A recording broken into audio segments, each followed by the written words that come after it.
So first of all, I'm going to talk about the threefold way, which is a teaching which is common to all Buddhist traditions, and in fact which goes right back to the time of the Buddha. It's a very, very simple summary of the whole Buddhist path in three great stages. So these three stages are, first of all, ethics, then meditation, and then wisdom. And if you like, you can imagine these as a kind of, you can imagine a triangle which has as its base ethics, and then above that in the middle you've got meditation, and above that right at the top up to the apex you've got wisdom. So I like to think of the threefold way in that sort of way, because the ethics are the foundation of all Buddhist practice. Without ethics there's no Buddhist practice. Without ethics it won't get very far in the practice of meditation, and you certainly won't be able to gain much wisdom. So ethics is absolutely fundamental. In fact, in one tradition it says that if you're going to perfect the later stages of the path, you need first of all to perfect the lower stages. So this implies that we've got to do a lot of work on ethics. You can't jump straight, you can't bypass ethics, you can't bypass meditation even. You need, if you want to gain insight into the nature of reality, if you want to gain enlightenment, you must pay attention, close attention to ethics, the way you act in the world. You just can't get around that. I mean, you'll find some teachers will say that you can develop wisdom, you can develop insight without having to do that. Or maybe they won't emphasize it very much. They'll emphasize the fact that the most important thing is to see, for example, that you have no self. But to do that without any sense of what your actual self is, without a healthy psychological mental state, well, you won't really be able to do that. So ethics is very, very, very important. This teaching is important for a number of ways. First of all, I mean, quite apart from what I've just said, it was the main teaching that the Buddha emphasized in the last few months of his life.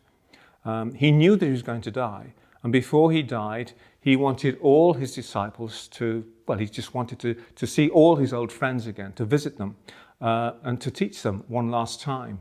And everywhere he went, over a period of about 3 months, I think, he just emphasized the importance of the threefold way of ethics, of meditation, and of wisdom.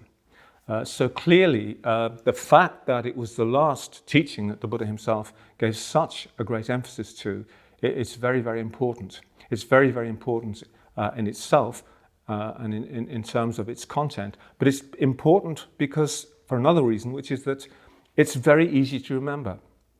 It's very simple.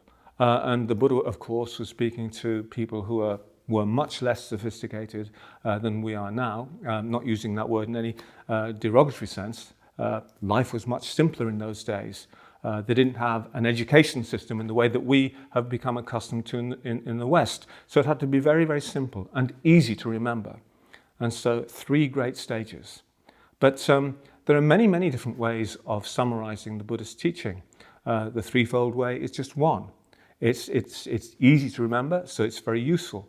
And it covers the 3 most important things to remember. The fact that we need to lead an ethical life, the fact that we need to work on our mental states in meditation, and the fact that on that basis we can gain insight.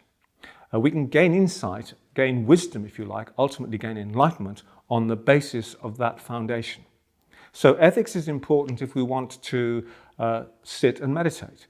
Because, for example, if you behave badly and you're sitting meditating, you've just shouted at someone, behaved badly, and you sit down to meditate, well, your mind will be full of what's just happened.